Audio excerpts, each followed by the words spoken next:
Di balik pintu rumah yang tampak harmonis, kadang tersimpan bara api yang siap meledak kapan saja. Ini adalah kisah tentang Bu Risa, seorang menantu yang selama ini selalu sabar dan mengalah demi suaminya, namun akhirnya memutuskan untuk bersikap lugas. Di sisi lain, ada Bu Ratna, sang ibu mertua yang egois, sangat pandai bersilat lidah, dan kerap menjadikan status ibu kandung sebagai tameng. Di antara dua wanita ini berdirilah Pak Erwin, pria yang mencoba bersikap netral sebelum akhirnya harus menghadapi sebuah kenyataan pahit. Kisah ini bermula di sebuah siang yang biasa di dapur rumah Risa. Risa, Mas mau tanya deh, itu rak sudut di dapur kok kosong banget? Bukannya minggu lalu kamu baru pajang secangkir keramik hadiah dari kantor Mas ya, yang warnanya biru itu? Sudah gak ada di rumah ini, Mas. Tadi pagi jam 7, pas Mas baru saja berangkat kerja, Ibu datang ke sini. Ibu kesini lagi? Mau ngapain pagi-pagi? Ya, apalagi kalau bukan minjam, Mas. Katanya ada teman-teman arisan, janjinya mau datang ke rumah Ibu sore ini. Ibu bilang, Ibu pinjam ya, Risa. Malu kalau pakai cangkir biasa. Besok sore Ibu balikin, gak bakal hilang kok. Gitu sih katanya, Mas. Oh alah, kirain ada apa. Ya sudah gak apa-apa, cuman cangkir kok. Lagian ibu kan kalau ngomong begitu pasti dibalikin. Kamu kayak yang lemes banget, masih capek ya? Bukan masalah cangkirnya, Mas. Masalahnya kalimat besok Ibu balikin itu sudah sering banget aku dengar. Mas ingat microwave yang kita beli bulan lalu, yang sampai sekarang kita belum pernah pakai buat manggang kue? Iya, kenapa dengan microwave-nya? Masih di rumah ibu. 2 minggu lalu, pas aku tagih, Ibu bilang mau dipakai buat panasin takjil. Minggu lalunya aku tanya, katanya dibawa ke rumah Tante Ros. Sekarang cangkir keramik. Aku cuma takut lama-lama barang di rumah ini habis dipretelin Ibu satu-satu dengan alasan pinjam dulu. Hus, gak boleh seuzon gitu sama orang tua. Ibu itu emang agak pelupa kalau soal balikin barang. Nanti kalau Mas ada waktu, Mas yang tanyain ke ibu ya. Sudah, jangan cemburu terus. Gak enak dilihat kalau ibu mendadak datang lagi.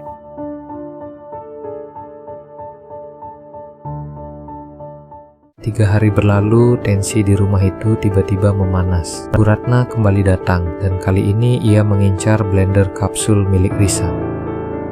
Tehnya kurang manis ini, Risa. Tapi ya sudahlah.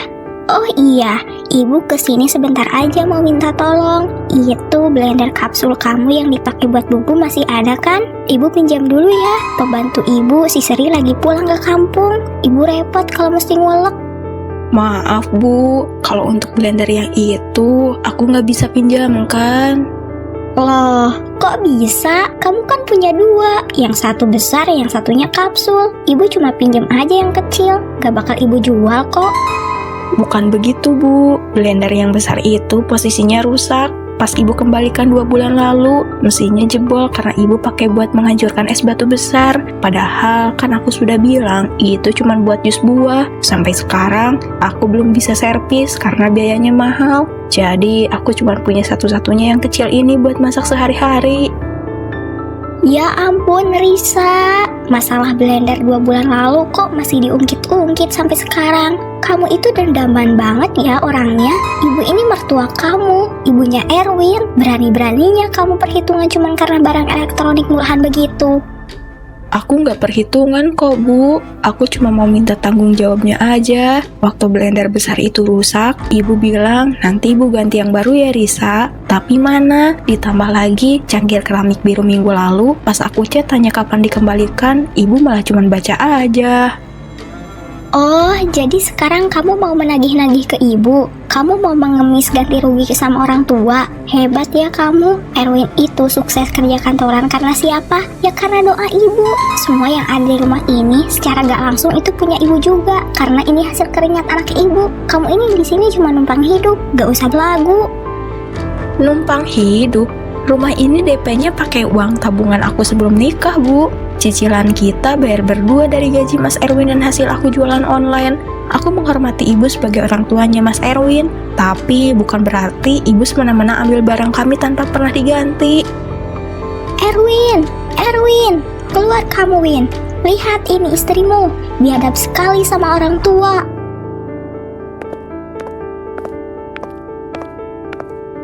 Astaga, ada apa ini?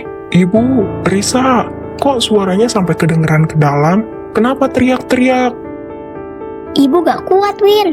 Ibu gak pernah dihina seumur hidup seperti ini. Ibu datang ke sini baik-baik, kangen sama anak menantu. Tapi pas kamu di dalam kamar, Risa ngata-ngatain ibu. Ibu dibilang gak tahu diri, dibilang pengemis yang suka meretelin barang-barang di rumah ini. Mas, aku nggak pernah ngomong begitu. Ibu memutarbalikkan fakta. Aku cuma minta kejelasan soal blender dan cangkir yang ibu bawa. Tuh, Win, di depan kamu aja dia berani ngebantah ibu dengan suara lantang begitu. Dia bilang ibu ini beban, bikin rezeki kamu seret karena sering minta barang. Dia bahkan ngusir ibu, Win. Dia bilang kalau ibu gak bisa ganti kalung emas yang dulu ibu pakai, ibu gak usah menginjakan kaki di rumah ini lagi. Tega banget kamu, Risa. Ini ibu yang melahirkan suamimu. Risa, benar kamu bicara begitu. Soal kalung emas itu kan sudah pernah kita bahas. Kenapa kamu bawa-bawa lagi di depan ibu sampai tega mengusir? Mas gak pernah yang ngajarin kamu jadi menantu yang kurang ajar sama orang tua. Mas, kamu lebih percaya sama drama ibu ketimbang istrimu sendiri yang tiap hari ngerawat kamu. Kamu gak lihat dari tadi ibu selalu memotong omongan dan memfitnah aku? Sudahlah Erwin, ibu pulang saja.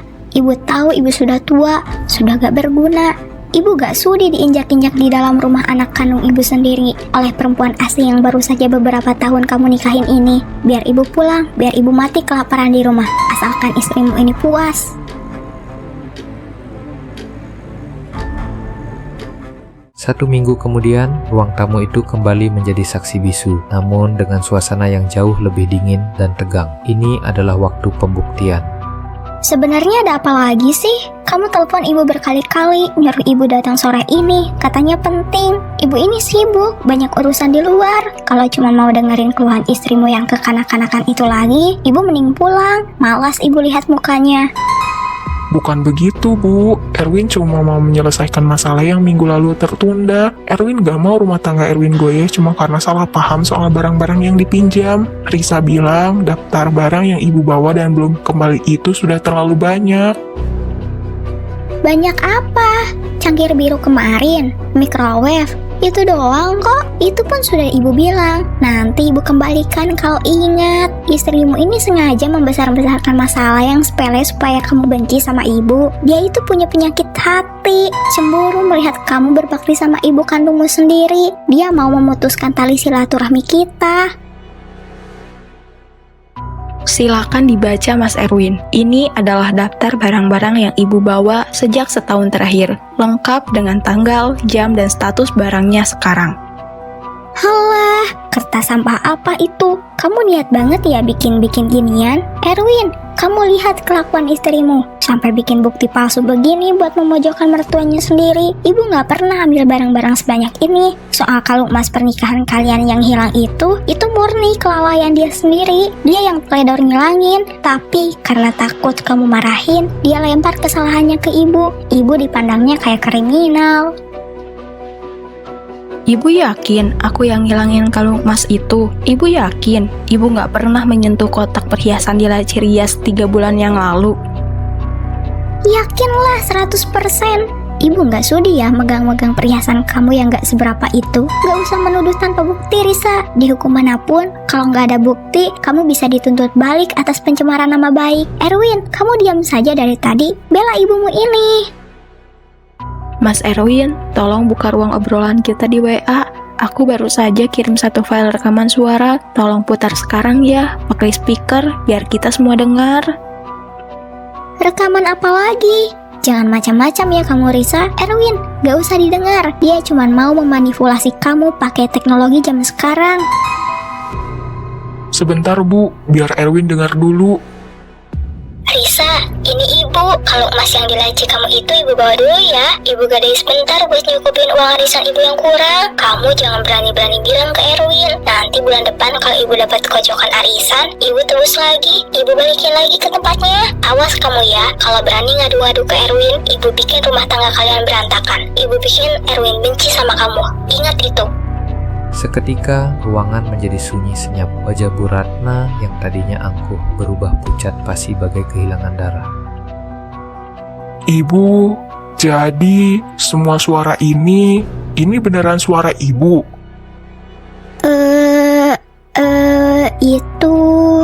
Itu rekaman direkayasa. Zaman sekarang kan bisa aja itu suara orang ditiru-tiru pakai aplikasi AI. Istrimu sengaja itu bikin jebakan buat ibu karena dia benci sama ibu. Kamu jangan percaya, dengarkan ibu kandungmu sendiri.